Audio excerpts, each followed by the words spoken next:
있습니다. 우리 렘넌트를 키우고 있는 부모님들과 우리 교사들이 반드시 그리고 항상 기억하고 또 그걸 목표로 해야 될 것이 있습니다. 우리 렘넌트를 어떻게 키우면 좋겠는가? 그 렘넌트를 양육하는 목표가 사실 그 렘넌트의 인생을 좌우합니다. 많은 분들이 지금 렘넌트 사역에 있어가지고 실수하는 부분이 이 부분입니다.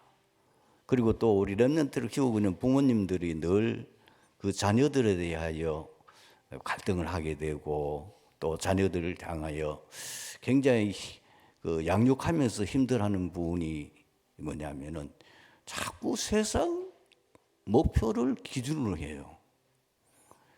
아마 지금 당장에 봐도 여러분들이 지금 양육하고 있는 우리 교사들 세상 목표를 기준으로 해보면은 거의 탈락될 겁니다.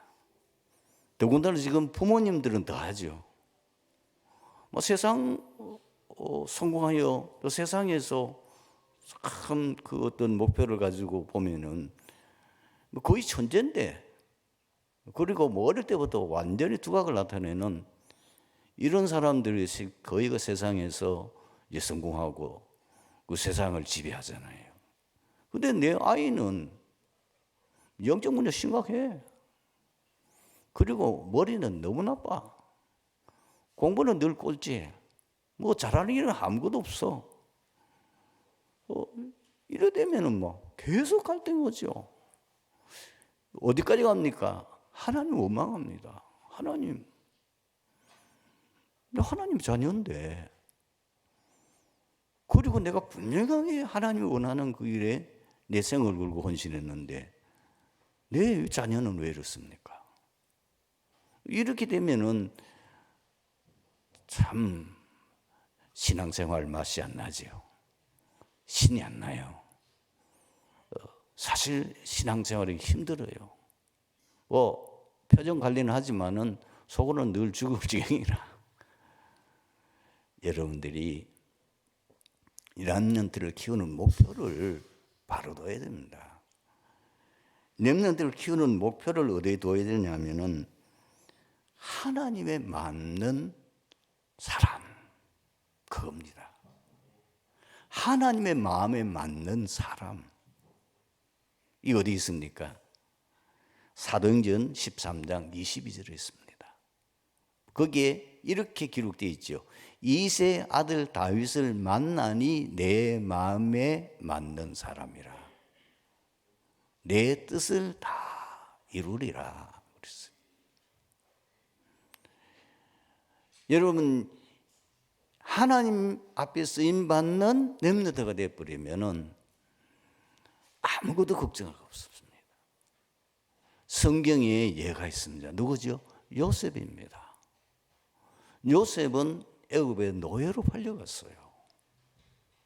그런데 나중에 그 요셉이 하나님 앞에 붙잡혀 쓰임 받으니까 전 애국을 살릴 뿐만 아니라 전 세계를 살리는 최고의 엘리트, 최고의 성공자의 자리에 서는 거예요. 또 누굽니까? 다윗입니다. 여러분 잘 아시는 것은 다윗은 원래 목동이잖아요.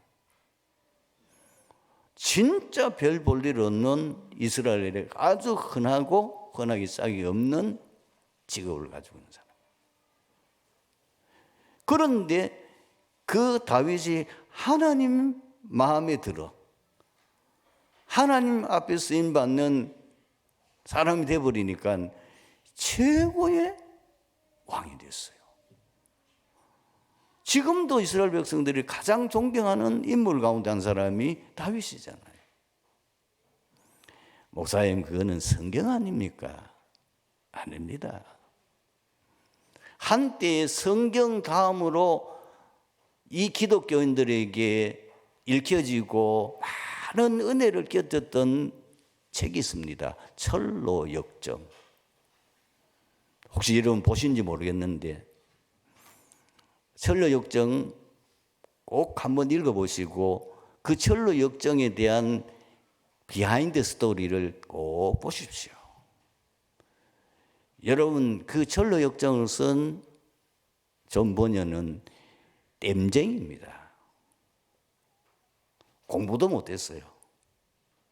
요즘은 땜쟁이라는 직업이 없어졌어요. 그러나 우리는 어릴 때에 소 떼고 냄비 떼고 이런 땜쟁이들이 시골에 다니면서 떼어줬어요. 더 놀라운 거는 그 존 버년이 은혜 받고 너무 가슴에 불이 타가지고 막 사람들에게 복음 전하는 것 때문에 16년 동안이나 감옥에 있어요. 아무 잘못 없어요. 마음이 가슴에 불이 타니까 죽어가는 영혼들 보니까 견딜 수가 없는 거예요. 그래가지고 그 사람들에게 막 복음을 전하는데 그 복음을 들은 사람이 변화되고 회개하고 막 이 살아나는 거예요. 그러니까 요즘 말하면은 목회자들이 니 뭐야? 너 안수 받았어? 그거는 우리가 하는 거야. 너 같은 땜쟁이가 하는 게 아니야. 근데 가슴에 불이 타고 사람들이 자꾸 몰려와. 자꾸 말해달라고, 말씀 전해달라고. 그래가지고 16년. 더 비참한 거는 그 존 버년의 자녀 가운데 소경이 있었어요. 참 그 마음이 얼마나 고통스럽겠어요. 자기는 지금 땜쟁이였는데 그거를 못하고 감옥에 갇혀 있으니까 가족들이 거의 거지처럼 돌아다니는. 가장 마음 아픈 건 뭐냐면 그 소경 자기 딸이에요. 얼마나 힘든 감옥 생활했겠습니까?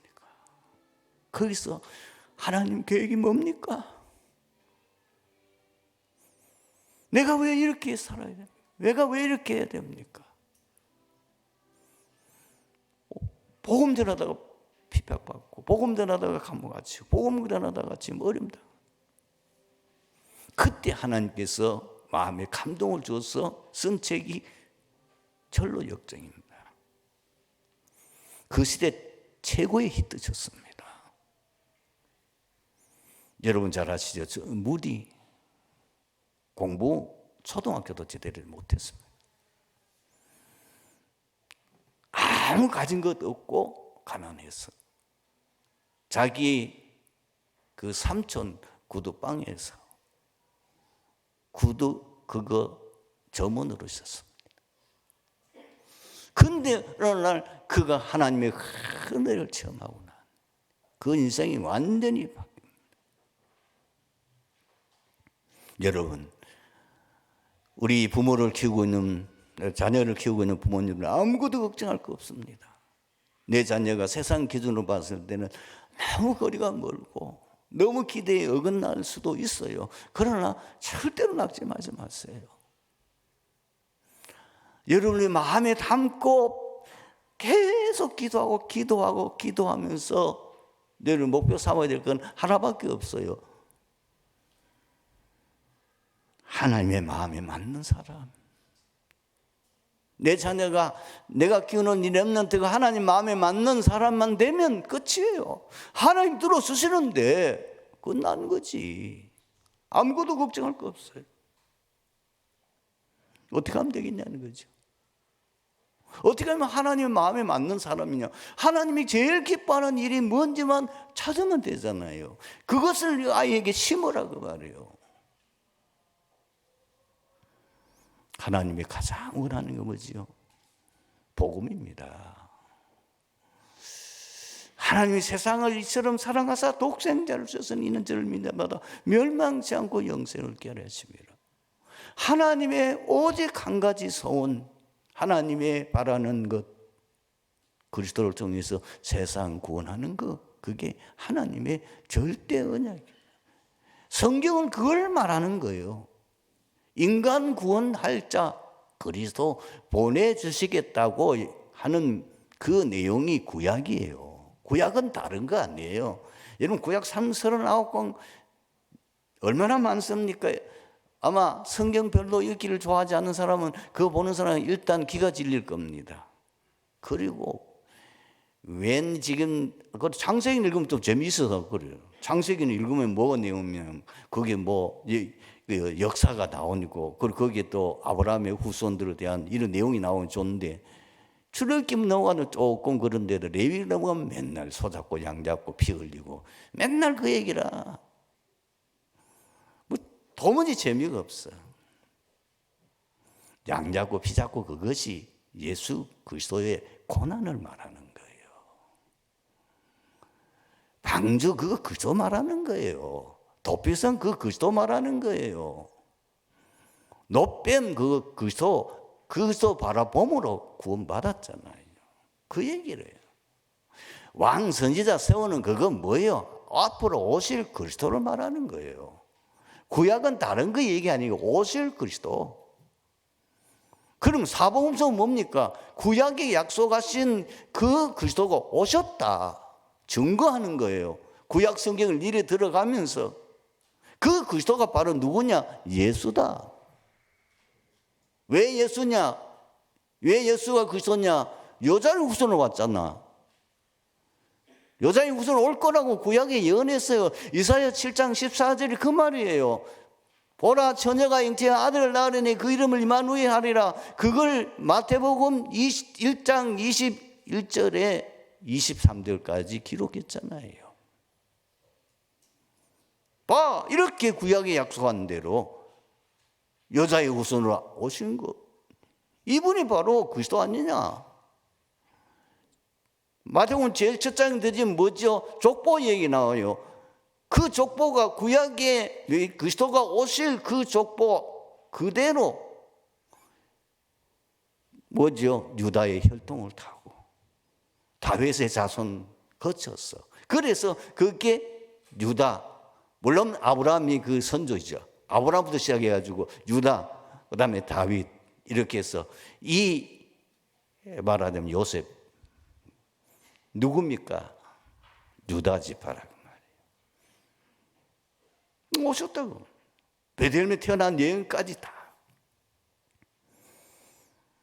그래서 우리 자녀들이 이걸 이해시키는, 우리 렘넌트들이 이걸 복음을 이해시켜야 되는 거, 복음을 인생 답을 나도록 만들어야 되는 거, 이 복음으로 완전히 체험하게 만들어야 돼요. 그러면서 오직 그리스도, 왜 오직 그리스도인지 그것만 누리게 만들면 돼요. 그 속에 모든 비밀이 들을 수밖에 없어요. 두 번째는 뭐죠? 하나님이 세상을 움직이는 절대 계획이 뭐냐? 그게 전도 선교입니다. 왜 그러냐 하는 걸 성경은 계속 말합니다. 디모데전서 2장 4절에 하나님은 모든 사람이 구원을 얻으며 진리를 아는 데 이르기를 원하시느니라. 예수님이 부활하시고 난 후에 승천하시기 전에 제자들에게 말씀하셨잖아요. 237 나라 5천 종족 땅끝까지 모든 민족 모든 족속으로 제자 삼으며 만민에게 봐서 복음을 전파하라. 오직 성령이 너에게 임하시 너희가 권능을 받고 예루살렘과 온 유대와 사마리아와 땅끝까지 이르러 내 증인이 되리라. 자녀에게 이걸 심어야 돼요. 너희가 이 땅에 살아야 될 오직 한 가지 이유, 네가 하나님께로부터 받은 천명, 소명, 사명이 뭐냐? 세계 복음하다, 복음 전하는 거다, 전도 선교하는 거다. 그리고 세 번째는 하나님께서는 이 일을 감당할 수 있도록 뭘 주었느냐? 달란트를 주었어요. 아무리 여러분의 자녀가 이상해 보여도 분명히 하나님 주신 달란트 하나는 있습니다. 그거는 세상이 말하는 달란트 아니에요. 자꾸 여러분 쏟기 쉬운데 그걸 놓고 부모들이 그리고 자녀들과 많은 기도와 성경 읽고 위인전을 읽기도 하고 이러면서 내 자녀는 하나님께로부터 받은 달란트가 뭘까? 간단하게 예를 들자면 다윗은 목동일을 했잖아요. 사실 아무것도 한 거 없어요. 양치기는 전문가예요. 그 양을 잘 치려고 자기가 기술을 익힌 게 뭐죠? 물매 던지는 기술이었어요. 왜? 그 악한 짐승들이 오는데 상대가 안 되잖아요. 그걸 물리치려고 하면은 결국은 그 물리칠 수 있는 힘으로 대항은 안 되니까. 사자를 이길 수 있습니까? 어린 소년이 곰을 이길 수 있겠냐고 말이요. 그래서 익힌 것이 목동들이 다 하는 거지만은 아무리 힘세고 그리고 사나운 사자도 급소 맞으면은 쓰러져요. 얼마나 이 다윗이 물매 던지는 기술을 익혔던지 백발백중이란 말이에요. 사자를 한 방에 쓰러뜨리잖아요. 그게 나중에 골리앗을 꺾고 나라를 구원할 때 누가 알았겠습니까? 그거예요. 내가 가지고 있는 분명히 자네에게 하나님 주신 보호자로부터 오는 달란트가 있어요. 그걸 이제 찾아내는. 그것만 가지면은 얼마든지 하나님이 쓰임받을 수 있는 거죠. 존 버년이 땜제긴 하지만은 하나님이 특별하게 복음을 깨닫고 그 복음을 말할 때에 성령이 역사하시니까 이상하게 복음 전하는 그 어마어마한 배운 지식도 없는데, 무디도 그 마찬가지죠. 무디가 무슨 배운 지식이 많이 있습니까? 그런데 무디가 말을 잘해요. 사람을 설득할 수 있어요. 그리고 굉장히 사람을 잘 사귀어요. 어디든 담대해서 복음 전하는 그 비밀을 가졌어요. 그 달란트를 통해 가지고 복음 전하니까 사실 무디가 신학교 졸업 안 했거든요. 우리가 말하는 목사 과정 안 겪었어요. 그 과정 안 겪었어요. 그럼에도 불구하고 최고의 전도자로 한 시대를 움직이잖아요. 여러분, 이것만 하면 됩니다. 하나님께서 부신 분명히 그 아이에게만 주신 하나님 주신 달란트가 있어요. 그걸 부모들이 그리고 우리 렘넌트를 키우는 교사들이 찾아줘야 되는 거예요. 모르니까, 잘 모르니까 계속 아이를 이렇게 개인적으로 접촉해보고 이렇게 강의해보면 그 아이가 가지고 있는 뭐가 있단 말이에요. 본문은 예수님과 나다나엘과의 만남을 기록한 것입니다. 예수님의 부름심을 받아 예수님의 제자가 된 빌립이 평소에 잘 알고 있는 가나 출신 나다나엘을 찾아가서 예수가 그리스도이심을 증거했습니다. 빌립이 나다나엘을 찾아 이르되 모세가 율법에 기록하였고 여러 선지가 기록한 그 일을 우리가 만났으니 요셉의 아들 나사렛 예수니라. 이때 나다나엘이 나사렛에서 무슨 선한 것이 날 수 있냐고 반문하면서 빌립의 증거를 거부했습니다. 그러나 나다나엘이 예수님을 만남으로써 마침내 예수님을 하나님의 아들이시오 이스라엘의 임금이심을 고백했습니다. 오늘 본문에 기록되어진 이 예수님은 어떤 분이십니까? 전지하신 하나님이십니다. 그것이 오늘 본문 47절에 나와 있잖아요. 다 17절에 이 나다나엘이 예수님을 만나는 장면이죠. 거기 예수님께서 뭐라고 말씀합니까? 나다나엘이 자기에게 오신 것을 보시고 그를 가리켜 이르시되 보라 이는 참 이스라엘 사람이라 그 속에 간사한 것이 없도다. 한눈에 생전 처음 만난 나다나엘인데 보는 순간에 그를 다 알아봐 버려요. 여러분 시편 139편 1절에 4절에 보면 이렇게 기록되어 있잖아요. 여호와여 주께서 나를 살펴 아셨으므로 나를 아시나이다.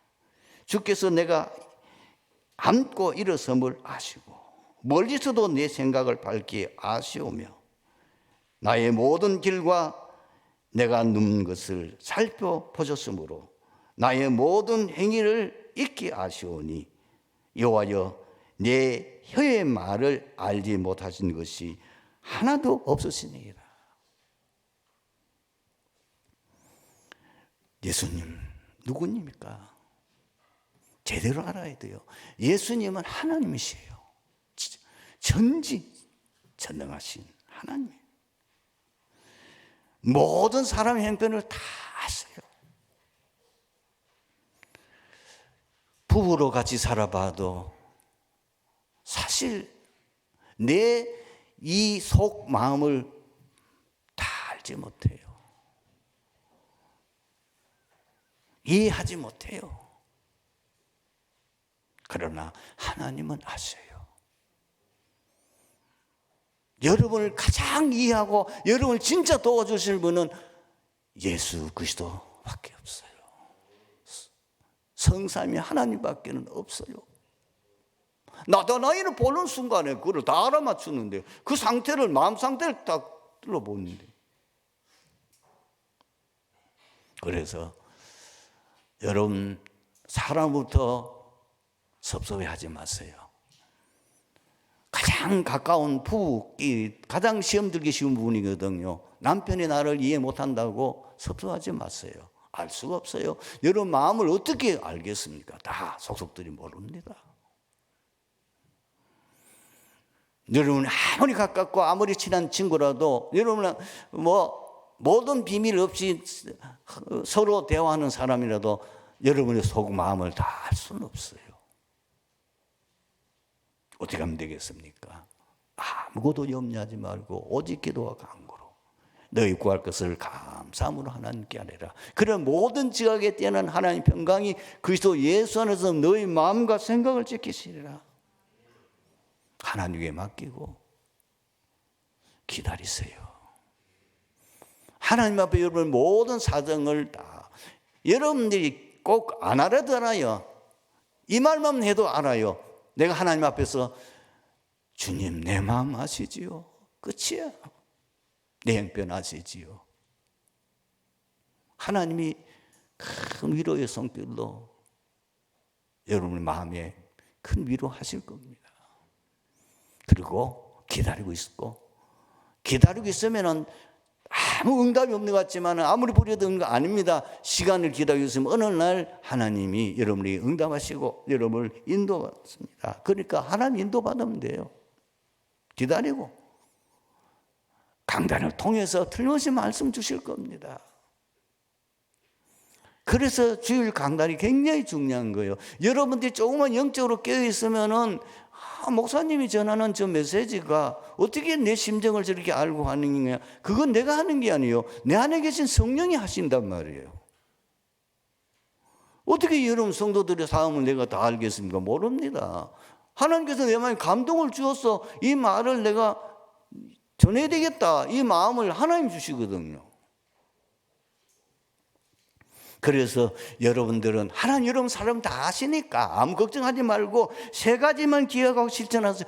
과거는 무조건 발판을 삼으세요. 과거의 상처 거기에 묶여 있으면 죽습니다. 상처 없는 사람이 어디 있습니까? 약한 부분이 없는 사람 어디 있습니까? 약점 다 있어요. 여러분이 경험하지 못할 경험 다 있어요. 그거를 상처받고 거기에서 무너지지 말고 그걸 발판 삼으라고 말이에요. 오늘은 어떻게 합니까? 최선, 최적, 가장 내가 최적이 뭐냐? 그리고 최고의 선택을 하면 모든 것을 여러분들이 흔들리지 말고 분별하고 집중하세요. 미래에는 하나님 절대 계획이 있습니다. 하나님 여러분을 절대로 인도하고 계십니다. 그렇기 때문에 하나님 뜻이 맞을 때는 과감하게 믿음으로 도전하세요. 반드시 승리하게 됩니다. 두 번째, 예수님은 어떤 분이십니까? 하나님이신데 어떤 하나님이냐? 사람의 중심을 보시는 하나님이란 말이에요.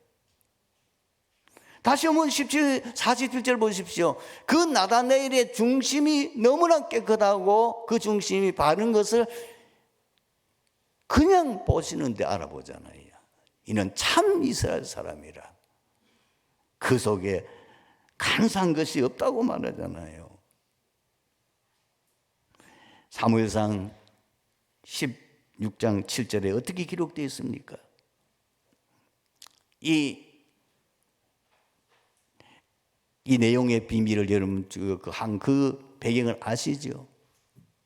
지금 하나님의 명령을 받고 이 사무엘 선지자가 그 이세 아들 가운데에 한 명을 기름 부어 왕으로 세우라는 겁니다. 가보니까 아들들이 쫙 모였는데 보니 첫째 아들 딱 만나는 순간에 이 사무엘이 마음에 감동이 있는 거예요. 너무 준수하고 너무 멋있고 너무 남자답게 생기고 너무 잘생겼어요. 그러니까 이제 갈 때는 사실 걱정이 되거든요. 지금 과연 그런 여러분 이 당시에 이 베들레헴은 아주 산골입니다. 산골 그 골짜기에 무슨 선한 게 있겠느냐, 그게 무슨 제대로 된 인물이 있겠느냐, 이 마음을 가지고 이제 걱정스럽게 가는데 그 이세 맏아들을 보는 순간에 마음이 감동되고 자기도 모르게 기름 부으려고 했는데 하나님 아니라는 거죠. 그러면서 거기 뭐라고 그러죠? 내가 보는 것은 사람과 같지 아니하니 사람은 외모를 보느니와 나 여호와는 중심을 보느니라. 하나님은 중심을 보는 거예요. 그래서 거기에 사도행전 13장 22절 왜 하나님이 그 이새의 8 아들 가운데에 맨 막내인 다윗을 기름 부어서 왕을 세웠냐고 말이에요. 거기 나와 있잖아요. 내가 이새 아들 다윗을 만나니 내 마음에 맞는 사람이라 내 뜻을 다 이루게 하리라 하시더니, 하나님은 바른 중심 가진 자를 아십니다. 그리고 반드시 그에게 응답하십니다. 여러분, 세상에는 겉모수수가 뛰어난 사람이 출세합니다. 세상 가면 여러분 굉장히 상처받습니다. 바른 양심만 가져가지고는 세상이 안 되겠구나. 세상 사람들이 전부 다 뭐예요? 남 속이고 이런 사람들만 오히려 출세하고 잘 되는 거니까 오히려 내 바른 양심 가지면은 거기서 바보 취급받고 그 가지면은 이상하게 되어져요. 아닙니다. 속지 마세요. 하나님은 아십니다. 하나님은 아시고 응답하십니다. 그리고 반드시 도우시고 쓰십니다. 나다나엘. 네 나다나엘이 누구냐? 학설이 있는데 예수님의 제자 가운데 바들로메일 거다. 틀림없이 제자일 겁니다. 그런데 여기는 요 나다나엘이라면 별로 많이 안 나와 있는데 대체로 사람들이 이 예수님의 12제자 가운데 한 사람이 바돌로메가 아니겠냐 그렇게 주장하는 학자들이 많습니다. 여러분, 가나 혼인집에 예수님의 어머니가 그 집에 지금 중요한 포도주가 떨어진 것을 알고 안타까워하면서 예수님에게 찾아와서 그 사실을 알려잖아요. 그 마음을 하는 예수님이 아신 거죠. 그래서 물로 포도주를 만들게 하는 거예요. 왜 예수님께서 지금 유대에서 갈릴리를 가는 중에 보통 유대인들은 사마리아 지역을 안 지나거든요. 왜 하필은 사마리아 지역을 지나는데 그 수가성을 지났을까요? 거기에 갈급한 영혼이 있는 거예요. 그게 뭐예요? 수가성 여인. 일부러 예수님 가신 거예요. 이 여인을 5번이나 결혼했는데도 만족이 없어요. 새로 지금 6번째 결혼을 사는 그 남편도 마음에 안 들어요. 예수님께서 그 여인의 그 중심을 보시고 네 그 목마름은 영원히 샘솟는 그리스도를 믿음으로 통해서만 그 해결받을 수 있다. 그 얘기했어요.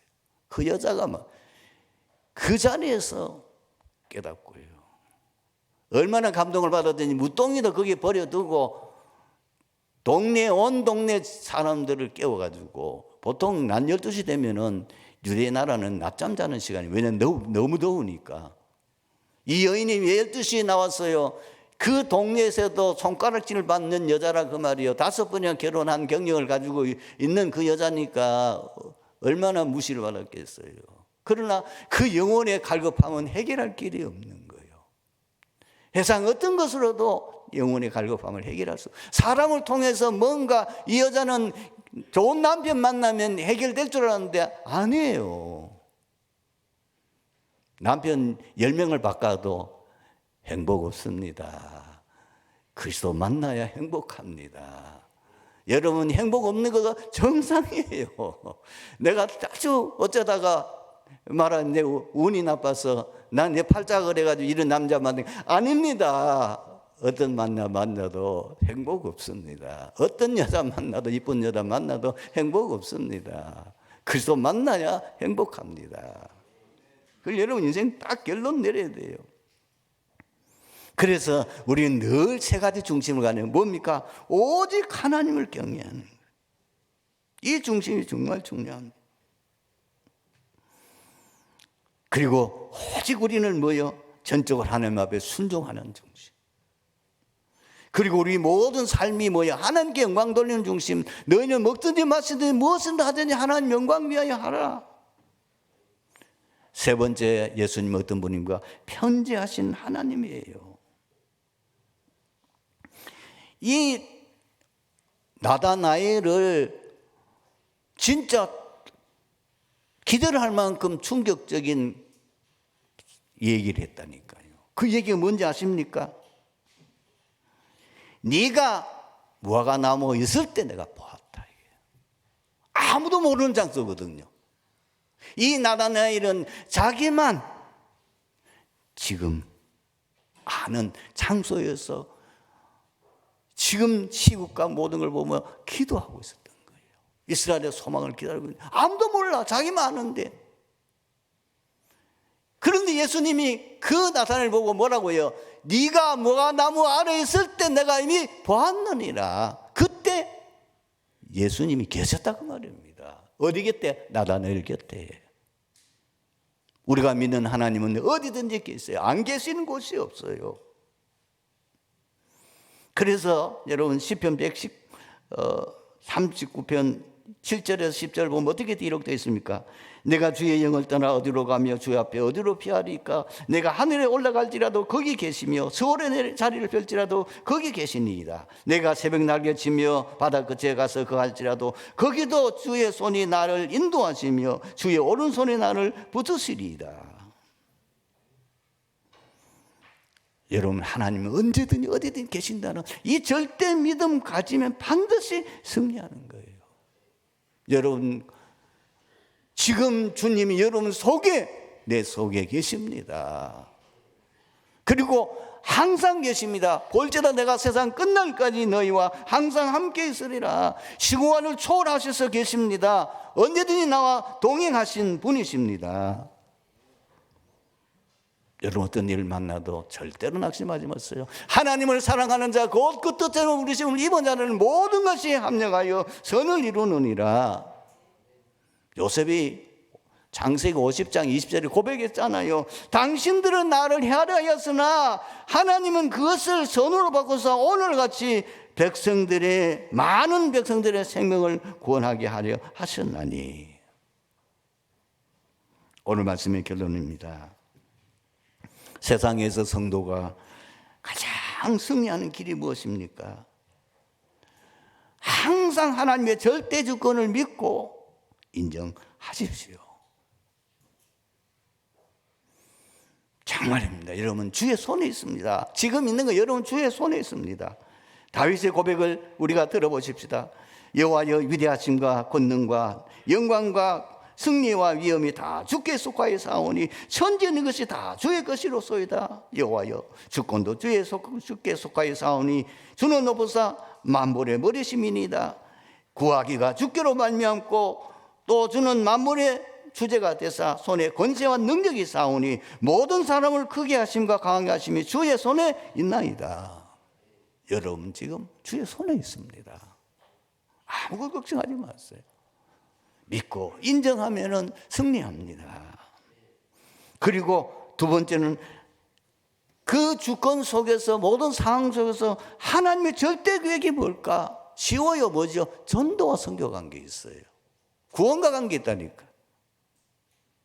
그리고 이제 하나님의 절대 인도 받으면 됩니다. 어떻게 인도 받습니까? 말씀입니다. 그래서 시편 106편 105절에 주의 말씀은 내 발의 등이요 내 길의 빛이니이다. 이번 한 주간도 최고 응답받는 축복의 역사가 일어나길 주님의 축원합니다. 아버지 하나님 감사합니다. 오늘 말씀을 통해서 이 자리에 참석한 TG교회 모든 성도들이 최고로 은혜받는 축복의 시간이 되게 하여 주시고 오늘도 성령의식을 통하여 하나님께 크게 영광 돌리는 은혜의 시간이 되게 하옵소서. 예수 그리스도의 이름으로 기도하옵나이다. 아멘.